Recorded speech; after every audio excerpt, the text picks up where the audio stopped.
You want to introduce them? We don't need that. Well, we're going to go ahead and get started. I know it's a minute early, but anything you have to do with the state, if you can start earlier, the better. Now we're on time. Good. So my name is Alex. I'm the livestock agent here in Orange County, and I'm happy to introduce Mr. Ben Grimes and Jackie Miller from AgVentures. They're here to talk about grant opportunities and different things like that and how to utilize them for your operation. But I'm not going to take up any more of their time, so I'm going to pass the floor to them. I'm Jackie Miller, as he said. I work with the NC AgVentures Grant Program, Farm Grant Program. And what I put together was something for you to take with you. On one side is tips for grant writing, and on the other side is more specific things about AgVentures, because I was told that you guys would like to know more about AgVentures. So what we were talking about doing is maybe kind of going through the tips for grant writing to begin with, and then we'll kind of open it up to kind of keep this pretty casual. Ben actually has received a grant from us, as Salem, his wife, has also received a grant from AgVentures. Different business things. Yeah, she was with a Farmers market in Salem. Yes, and he has a farm. Sends great photos. That photo of yours is always, everybody loves it. Salem and I are actually just talking about that photo today. I got a plucker from AgVentures, a big poultry plucker, and it's big enough, it's like a bathtub. And so when I first got it and loaded it, I got in it and was lounging in it, and Salem took a picture, and it's been in the promotional materials for AgVentures. Everybody loves it, yes. That's a big pluck. You must be running ostriches or something. I'd love to, actually. You know, I can get a grant for that. Can't buy livestock. Sure. Okay, so I thought, like I said, I'm going to start with these, and you know what? Several years ago, I ended up on a panel with some other grant people, and I thought at the time that some of these things were just, these ideas were just common to us, and what I found out is pretty much what I have here is across the board of things people don't do that they should do, or doing that they shouldn't do. So I think wherever you're thinking about getting a grant, these kind of tips would help you. And some of them seem pretty obvious, like the first one says carefully review and follow the instructions and policies. The only thing I'm going to say about that is most people do not. And I think it's probably because you guys are very, very busy, and you've got 15 other things you think you want to be doing, and so you just sort of kind of rough back some of the taking time to read the instructions and do that sort of thing. But reading the instructions will actually help you answer the questions. Write the proposal as if the reader has limited knowledge. For AgVentures, most of our reviewers are very knowledgeable, but they may not be a specialist in whatever your particular project is. So you want to give enough information that they understand what's going on. Be clear and accurate. Differentiate yourself as a storyteller. You know, think about it as a grant review committee, they're looking at a lot of applications and things kind of start to blend together. You want to have some things in there that set you apart. You know, I can tell you there's a couple one-liners of things people said when they started writing their grant. And one was, he said, my daddy put me up on a tractor when I was 2 years old and changed my world. And immediately, you know, this is a person who loves farming, who is just in that one little sentence. So be a little bit personal in what you're putting together and what you're doing. The same with photos. We AgVentures asked for some photos.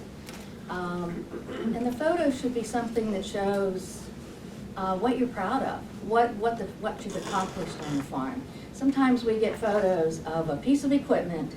It's probably winter, the field is dead. And it's like, you could have taken this picture anywhere in the world, probably. We don't know anything about your farm from that or anything about you.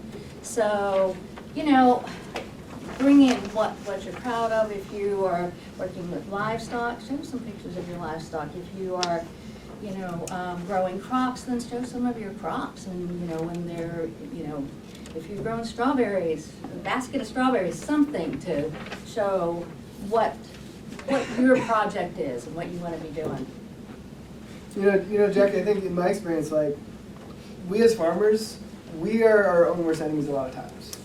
And I'd say that the bar is really, really low for farmers.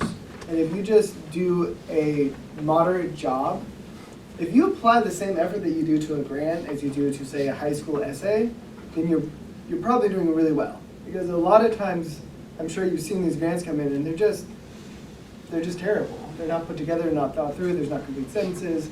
And so just show up and write it, approach it like it's an essay, would be my experience. Approach it like it's a serious attempt at describing your story, describing your project, and describing how it's going to help the farm.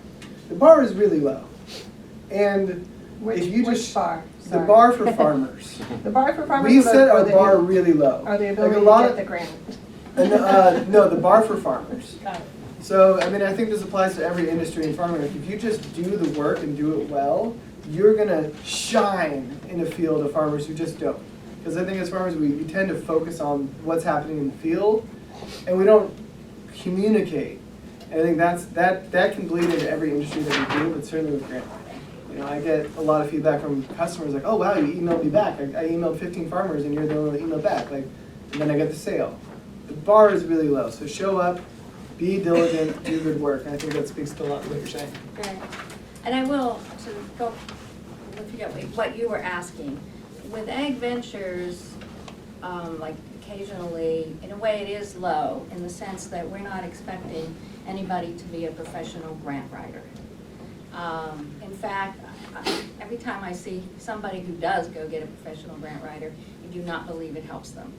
You know your project, you know your farm, but you just have to take the time to actually put it down and follow. Our application has been put together to kind of lead you through the information that we are hoping to get. And if you answer the questions, and that's one of the things on here that I'll go into next, is read the question carefully and be sure to answer it. And they don't. They don't answer the question. And again, what I think happens is people, you have so much things in your head, so many things you want to do, so many things you're working on, and you start writing, and you keep writing, typing in the thing, and you get off track. So my recommendation is always go back, read the question after you've written your answer, and see, ask yourself, did I answer this question? Make sure you answer the question. I tell our review committee to read through the entire application before they start to review, because a lot of times the answers won't be where they're supposed to be. They got some information here that actually answered this question over here, and that one got answered down here. But do read your question, do go back and make sure you actually answered the question when you're writing. Yeah, and Jackie's right. Like the AgVentures grant is really straightforward. If you're going to do well, I think the last one I unfortunately wasn't able to submit because there was a cap that I didn't get it under, cap of applicants. But still, like that grant, if you do it well, it took me about 3 full days to write. And that was me being very diligent, making sure that I had, and on and off, like making sure that I had estimates from suppliers, making sure that I actually had quotes that were real, not just things off the top of my head, and actually having a real plan. And 3 days of work for $8,000 is, as the cap, is a pretty good return for most of us, certainly for me. I don't make $8,000 in 3 days. So yours is very easy. There are some that are a little more complicated. I got a USDA value-added producer grant, and that one I did hire a writer for. But I'd say certainly for most of the ones that most of us are going after, it is pretty straightforward. The Orange County grant is fantastic. If you're not aware of that, it's another very simple, easy thing. I think I did that one in like 15 minutes on my phone while I was in Mexico City. Like it was super easy. And that was still a good proposal, just that's how simple it was. And the AgVentures one is easy. A lot of the ones, like the Fund to Farmer one is another one. a lot of us get. Some of them are more complicated, require more homework, more diligence, more, communication with contractors, make sure you have the right estimates and quotes and budgets. So there's a scale of like easy ones to harder ones. But the AgVentures one is, certainly one you have a lot of experience with, and you have done a very good job of making it easy. And the submittable form, I'd say, also is very nice. Mhm. They use a application, I'm not sure if it's paid for, but it's called Submittable. Really nice to work with because it saves your work as you go. So you have done a very good job, so thank you. Thank you. And Jack and I just met like less than an hour ago. Did you call that Fund to Farmers grant? Fund Who to is that Farmer, through? Food Animal Concerns Trust, fact. That one just went through, you'll have to wait until next year. That one's for livestock specifically. And it's a smaller one, that's only $3,500, I think. So basically what I'm hearing is the secret to this AgVentures grant, not necessarily so much the project end of it, which has to be a valuable project for your farm, but basically how well you explain what you're gonna be doing and how you demonstrate it and how well you write it up. Well, I think the project does count, yes. I And actually, think on the project in is the very much- bottom bullet here is project proposals that will build farm capacity, et cetera. Yeah. So, yeah, both are important. I mean, But to get speaking in the from- running, you gotta be able to express yourself well enough to, of Right. what it is you're gonna be doing. And again, like, the bar is so low. So many times in my farming career, I've been doing this since 2013. I'm a first-generation farmer, did not grow up farming. My background, my parents had a shoe store in Seattle, Washington. So I'm nowhere near a farmer. But, in my experience, because the bar is so low, if you show up, if you fill out the application, I got accepted in the Cardboard Farmers Market in my second year. And I was told two things. One, I was young, which not anymore, but back then I was young. And secondly, they said I had a good application. And you know why? Like, they asked the questions like, how do you raise your chickens? Or what do you raise and how do you raise it? And I filled it out. And I wrote a paragraph on it. And like most people just say, I raise chickens. Maybe some people say, I raise chickens on grass. Like, I wrote an entire paragraph about how I raise chickens and how they fit into the overall model and my ethos behind it. And they were like, hey, this is a kid who shows up. This is a kid who put forth effort, so we're going to accept him in the farmer's market. And this was a top tier, still is a top tier farmer's market that's really hard to get into.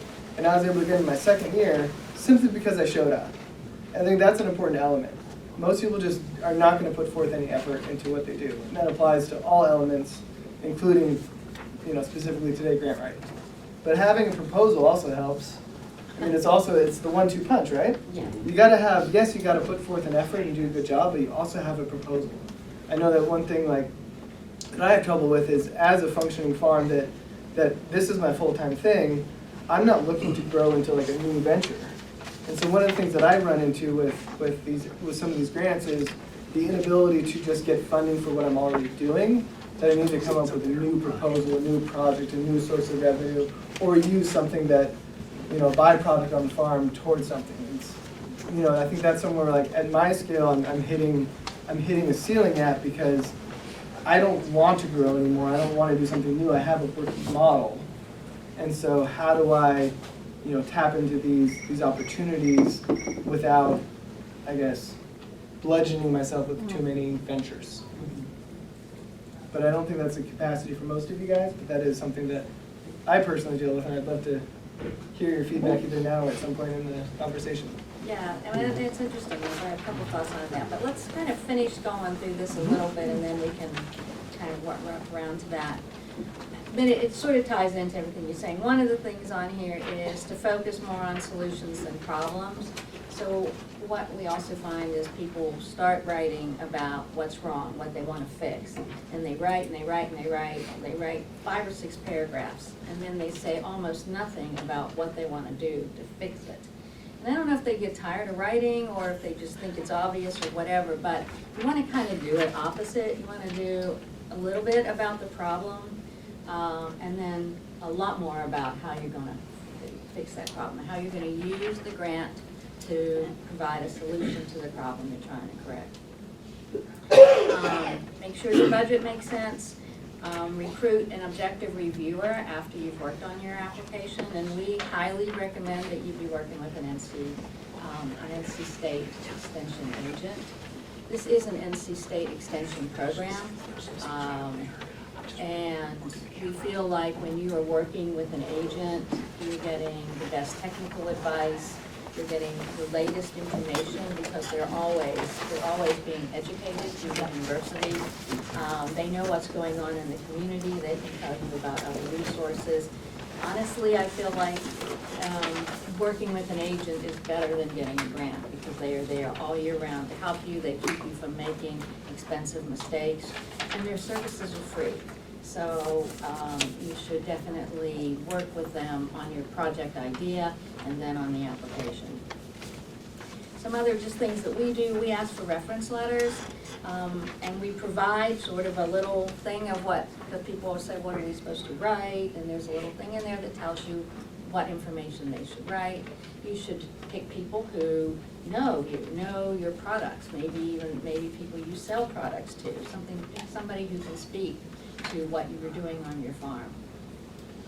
And then I will say, one thing I say is save a copy of your application, because if you want to do another application either with AgVentures or a different place, a lot of the information you've put together is adaptable. You'll be able to take it, and it won't take you as long the second time or the third time to put information together. And then lastly, which you brought up, which is, and this I'm feeling is more and more important. NC AgVentures, I think, is really looking at projects that build capacity, as opposed to projects that are just maintenance. Everybody in the world who has a farm needs fence, you know. That's just like a very common thing. But fencing is, helps you maintain, but it doesn't help you build. And the idea behind this particular program is to help you build the capacity. So let's say you want to get fenced because you want to switch to rotational grazing. Rotational grazing is going to reduce the amount of food that you have to buy. It's going to improve the earth system. Sometimes people are running 2 animals through it, but it's taking them up. Hopefully their livestock will be healthier, they'll make more money. And with the more money, then you take care of your maintenance things. The idea of the grant is to take you up. An application that is building capacity on the farm is going to be a stronger application. We get a lot of applications. This last time, when he mentioned we capped, we've never capped before, but that means we got 250 applications.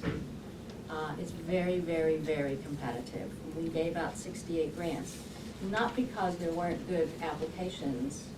There are a lot of good applications. That's the end of the funding. When we hit the end of the funding, that's all we can do that year. And it becomes then, and then people always want to have a silver bullet.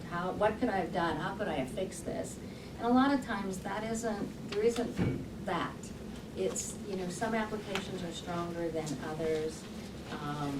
And you start kind of at the top and you kind of work your way through. When you run out of money, you run out of money. Does timing affect that? Like the first grant in, is that the first grant read? Like No, So we don't start reading grants until, and when I say we, I organize this. I don't vote or anything. I'm not an evaluator. But it all starts, we usually start accepting grants applications in middle of October. We close in the middle of December unless we hit a cap, and if we hit a cap, we close whenever it caps, which it did this year. We don't start reviewing applications until January 1st, right after the holidays, so that everyone gets the applications that they're going to review on the same day. So timing has nothing to do with that process, other than if you don't get it in on time, you may not get it in at all. Right. So. Yeah, which was definitely my experience. So if you're gonna go for it, apply early. I think I had it, all ready, and I was waiting on one estimate from a supplier. Finally came in, I put it together about 6 hours before the deadline, I think. And, I think like as I was doing it, I saw the submit button just kind of like disappear. oh no. And so I emailed Jackie, I was like, what's going on? And she explained to me they hit a cap. So, definitely don't wait till the last day. Yeah, definitely. And I would say, and that's really true, I think, Speaking of experience. We got over 100 applications on the last day. That is, like of the 250, we got more than 100 on the last day. People wait to the last minute. It's just like going back to school. You don't do your stuff until the night before it's due. You can't do that. I mean, or you can, but you may not get the application in. And I think one of the harder parts is it's not just on you though. Like there's a lot of like I was waiting on I think 3 different quotes from 3 different suppliers and reference letters, and I had Alex and Mike Ortowski reviewing my grant. And so there's a lot of moving parts, not all on you, but I think the point is get it started even earlier than you think, because it's not just on you. You want to have a strong application, actually have people who have good reference letters and people who have actual real proposals and not just quotes you made up off the top of your head. Then you have to have it ahead of time so you can actually have the physical quote and apply it in there. So I mean, weeks. I think I started probably, I don't know, Seal might remember better, but probably 2 weeks before the deadline is when I actually started the grant. You knew what you wanted to apply for. I knew what I wanted to apply for. Before the grant was Yeah. open. That's true. It's true as well. Because I am a procrastinator. Like I was a kid in high school who did my homework for math class while I was in English class. Like that was me. Serial procrastinator. And I'll add on to that, when you're working with your extension agent, like Mark, how many did you review? I was actually assisting with 10 grants. So 10 grants, and so if you submit it on, it's due Friday, and you submit it for us to review on Tuesday, which depending on, that's kind of like, if it's Wednesday, we might be able to read through it, but might not be able to give you some really good constructive, I don't want to say criticism, but like, hey, elaborate on this more than that, or don't forget this. We might just be able to be like, I've had them turned in on the last day. And it's like, I can't, yeah. You got nothing else to do, right, except for read my grant. You don't have, like, that's right, that's all you do, right? You just, That's all. it's there on Friday, I'll send it to you like 2 hours for the deadline, like after hours. There's no problem, right? No, and there might be, schedules overlap. There might be a field day that we have when grants are due. So the earlier you can get them in, if we visit your farm in October and the grant application's open, it kind of, it behooves you to start on it. I'm not saying you have to have it done by the end of October, but if you can start on it, then we can work through it with y'all, and, it gives you good time to get good letters. Because I've seen some letters that are, he's a good dude. We should give him a reference. When must the grants start coming out? What time, like when do the grants start coming out? Well, for AgVentures, we usually open up in the middle of October. I mean, generally it'll go from October 15th to December 15th as far as the submission time. The website is up all the time. There is a sample application on the website, so you could go and look when you have time. Occasionally, the questions on the application might be tweaked a little, but in general, they will be mostly the same. You could start working on it. You can't submit anything, but you could work on it as your time permits a bit, and then when it gets into October, and also we do online workshops. We do at least 3 workshops between October and usually the end of November. We do them at 4:30 in the evening, so that it's easier for you. It doesn't break up your whole day. They're online. You don't have to be driving to some place to be in a meeting, changing your clothes and all that. We go over the application, answer questions and things like that. And if you're going to do it, I highly recommend that you, and again, once we get close, we put the dates up in the website for when the workshops are, and you just sign up for them. And I mean, we are speaking specifically, about the AgVentures grant, because Jackie's here, she's the expert in that. There is a whole world of grants, from little ones to big ones. And so, specifically that information is about AgVentures. But you know, the county has a program that runs, I think there's 3 or 4 cycles. I don't know if you guys know how a year. I'm with economic development, There so you I go. can speak on it. We have a cycle right now that has a deadline of February 28th, and it's up to $10,000 every 3 years. So if you're eligible, you should apply. And that's a great program. I've gotten that twice over the years. And it's fantastic. It's great. I'm such a proud Orange County resident because of programs like this and other things that actually, like, we direct the resources towards farmers, and it's absolutely fantastic. Other counties don't do this. We But have there another is a- one, What's another that? grant through the county. I'm Mel Gillis, I'm with Orange County Sustainability, and that one's called the Community Climate Action Grant. That one is due in August, generally. We award anywhere from $10,000 to as high as $60,000 per project. Red Hawk Farm just got one this past year, so we do look for farm applicants. The criteria, though, for that grant is that whatever project that you're bringing forward needs to reduce greenhouse gas emissions somehow. So that's a prerequisite of what that funding is for. But if you want to talk about that at all, you can certainly reach out. So there are multiple programs within the county.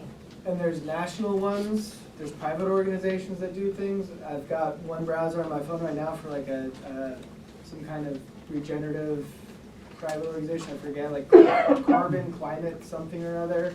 And then there's programs through NRCS, sorry. Katie Denman, who's standing back there, she's got a booth out there, and she's got some information about different grants from NRCS that are available.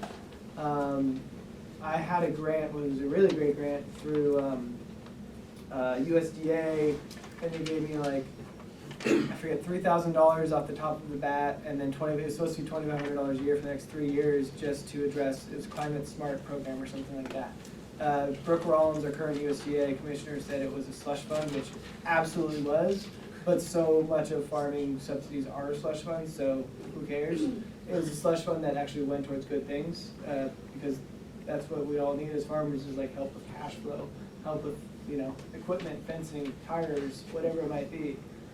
So there's a whole range of grants. So I think that some of the ones that get a lot of publicity is this AgVentures grant, and it's a really great opportunity, but there's a whole world of them as well. There's also USDA grants, which can get really technical and really complicated.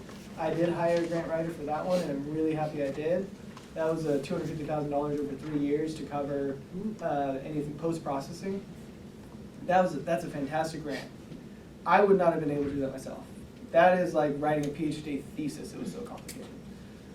So hiring someone to do that for me, yes, it was $14,000 all in for this team to write this grant for me. But in return, I get $250,000. So great return on that investment. And you didn't spend your time. I spent a lot of time with them. Yeah, I mean, I had to talk with them, provide documents. They're the ones who wrote it. I mean, it's incredible. I think it's 80 pages, right? I'm talking to my wife. Yeah, I mean, we have there's a business plan. It's a full business plan. It is a fantastic thing that they did. And it was a lot of investment on my time, but they were able to compile all the information in my head, in my paperwork, and put it into a cohesive document, which, you know, was well worth that investment, because I would not have been able to do that. And I also didn't have the time to do that. We had a newborn, and I have a farm to run, and so I think like getting out of our own heads about what we need to do on the farm and the nitty-gritty sometimes is good, and focusing on the back end and the administrative stuff, and the paperwork stuff, because that's where the real money happens. Selling, communicating, that kind of stuff. I think you had a question, Vera? Well, I just wanted you to talk a little more about the application process. About how to produce a grant? So that 14,000 was like, you felt the risk was worth it? Absolutely. They had a 100% success rate, Wow. and they said if they didn't get it, which is for the first time they got someone this year who did not get, one of their proposals did not get accepted, but then they'll work with you again the next year to get it accepted. Cool. So it was well worth it. I mean, it wasn't, and it's also not a one-time thing. It's something that I pay monthly. So there was a down deposit. I think it was like $3,000 down at the very beginning when we wrote a contract, and then it was like $800 a month. So it is over the course of, I think I end up finishing paying at the end of this year. And, you know, I've already gotten reimbursement. The grant started in October. I've already gotten reimbursements from it. So it's fantastic because Well, this is a project that, AgVentures and other grants are there to build farm capacity. And this grant is a reimbursement, so it's like if I get a pig processed, I submit that receipt to the USDA and then I get reimbursement for that. And while it is on surface just a reimbursement program, it is also to build capacity. So it says, the plan is, say, this is how many pigs or cows or chickens that I'm doing this year, and with the funds from the USDA, how am I going to use them to expand my reach? And so we have a whole plan about that. And but it is great because one of the hardest elements of farming is just cash flow. Cash flowing from today to tomorrow to next month. So if you're in the beef world, which is I do a lot of poultry, but I'm speaking to beef because that's something that I think there's probably more resonance with in this group. Is you buy a steer in the spring of today. If you bought a steer today and the price of cattle right now is sky high, you're spending $2,200 on a steer right now. You're going to sit on that steer now for a year and a half and sell that steer. Meanwhile, you've got equipment costs, you got land costs, you got your labor costs, you got hay costs, all of the other costs involved. So you got to sit on that for about a year and a half before you sell it, before you process it. And then you process it, and you got another $800 in that, and then you got to sell that steer. So the cash flow on a farm is really a difficult thing. That's my biggest challenge. Profit isn't the problem; it's cash flow. Getting the money today. So programs like this that allow there to be a little bit of ease on the cash flow valve is really, really wonderful.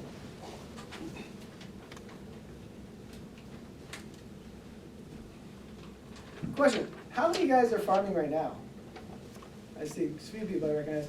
How many guys are farming, so wait, raise your hands again. 1, 2, 3, 4, 5, 6, 7, 8, 9, 10. So like half the room probably. And how many guys are farming and or working at extension or something, or another farming peripheral supportive job? Okay, so 6 or 7 or 8. Cool. How many guys are doing both?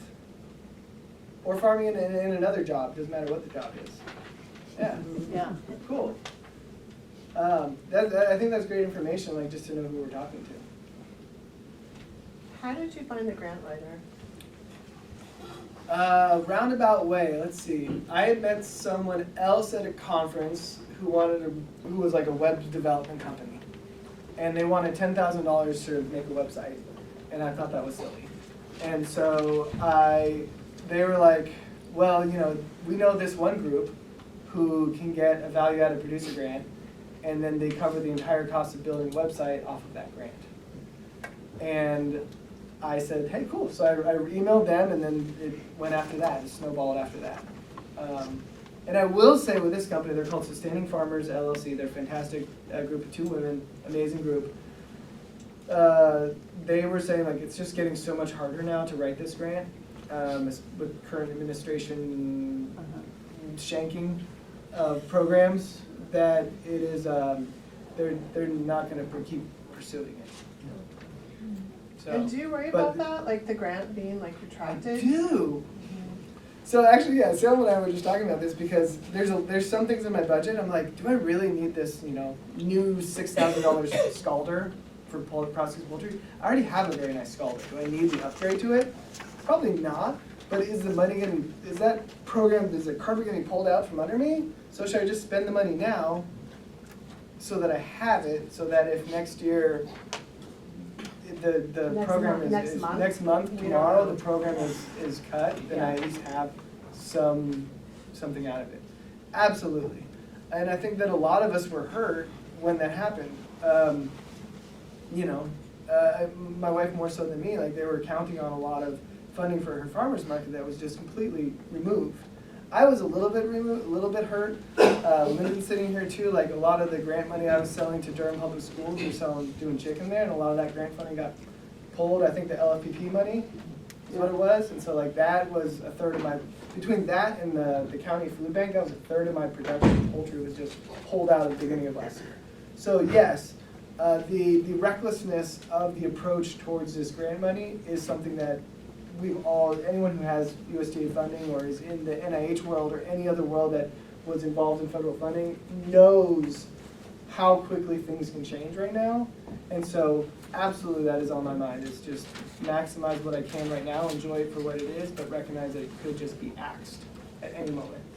But that's more for the federal, and so when we're talking about these local grants through Sure. Orange County, please keep in mind that's not the case for those. So the Yeah, Community Climate absolutely. Action Grant, the Economic Development Grant, this one here, the funding is already set aside. We already have that.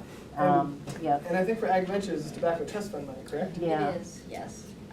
We get usually a 3-year grant, and then we have to apply again and get another 3 years. So we know, like, for 3 years that we've got money to do stuff. And it's been going on since, well, the program itself, not with NC State, but the program began around 2000. So it's a program that's well liked by the legislature. They're the ones that provide funding to Tobacco Trust for this program, so. And I've gotten different grants from Tobacco Trust. I mean, you guys, Rafi, I think NC, got to be NC had some money a couple years ago. Like, I've gotten different Tobacco Trust money. So I don't know anyone in Tobacco Trust, but if anyone is here, thank you. It's really, because really taking the money and investing it in the community is what our government should be doing. It's what these programs should be doing, is invest in community to grow capacity. So thank you. Thank you. If it's not too much, there's a whiteboard up there. And it seems like 3, 4, 5, or 6 different grant applications or opportunities have been suggested. Can we write them on a board? Yeah, Yeah. totally. Right now? Or at the end of the Yeah. session? There's a marker. Sure. Yeah. I'll write some that I know, and if you want to write some that you know. The and only then one I know is the one I do, I'll write a couple that I've gotten and that I know exist. And I'm going to ask Katie and Noah and Marty and Alex what they think. And while I start writing mine, I know Gordon had a question. Well, less a question, but I wanted to say, sort of in the same context of grant funding suddenly disappearing, and also in the context of slush funds. Love a slush fund. Sometimes money just appears too on the federal level. right. It's That's not right. even a grant that you have to apply for, Yeah. but you do need to be clued in so that you can say like, hey, I want to be in the pool to get that money. So like that was true during COVID.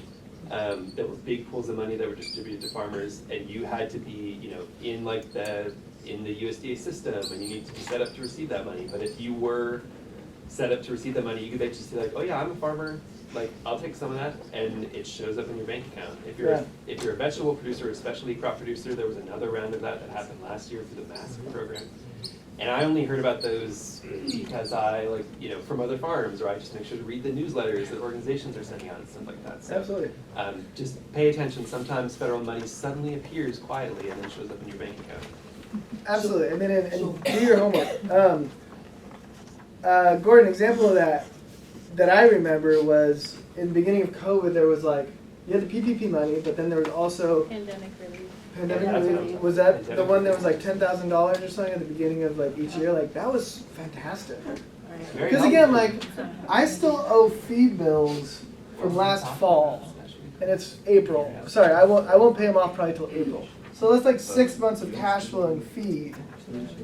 That is my biggest thing, is just cash flow. So things like that, yes, it's a slush fund. Great, I can use a slush fund. I'm pro slush fund. Well, and there's so much slush fund out there that help people who don't need it. We need it. Question. Orange County people. So yours was called what was it? So that's from Orange County Sustainability is the department, right? Pen sucks. Yeah, it does. I think we might have another one over here.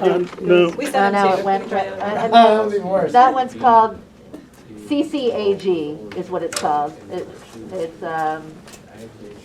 Community Climate Action Grant. And then what's the other one? That's economic It's an development. Orange Rural Development Grant. Rural development. NRCS people. What is some of those grants you've got going on right now that people should know about? Noah, Katie, did she disappear? Well, they're the call shares from NRCS for high tunnel Equip. yeah. Quip. Name correction, rural development is actually the agricultural economic development. Ag Rural Development. Agricultural economic? It's economic development agricultural grant. Oh my gosh. And you can just go to our If you Google that, you'll probably economic you'll get website. to it, right? Yeah. Orange County Economic Rural Development. You're Economic development. definitely applied. Rural's You not got in it, there. it's close. Rural's not That's the name. close. Cross out rural. And I will Is that add, close enough? yeah, if anybody has any questions about any of these grants, apart from like other organizations like USDA, NRCS, Extension, who helps out with the Orange County Economic Agricultural Development Grant, and AgVentures, we're all in the same building out on 70. So if you guys have any questions, you can contact us, or anybody in the Agriculture Center. So you said we just walk in there and say, "Hey, Alex." Okay, From that's there. what he said, not good. That's No, worse. because I'm reading your grant. You're gonna say it in the last minute. There's a website that, if you get to see Hannah Dankbar today, thank her for getting this website up. farmplanning.ces.ncsu.edu. Farm planning. Can you I'm write going over over, I know you guys are. farmplanning.ces.ncsu.edu. One more time. farmplanning.ces.ncsu.edu. We didn't decide on all the dots. That was hired. /grants. But if you just go to that Smiley website face. for new farmers and sometimes farmers at different stages, incredible resources, not a lot of text, gets right to the facts. So it doesn't have the local grants, but it certainly has it has AgVentures and other, if you know other people in other parts of the state, it's a good resource for them too. So we only have about 9 minutes left for questions. I do want to add, somebody mentioned, if you don't get the grant for AgVentures, you actually get a little bit of a boost the next time you apply, because one of the questions is, have you ever received a grant? Have you applied and not received it? You'll get a little bit of a bump. But you can think about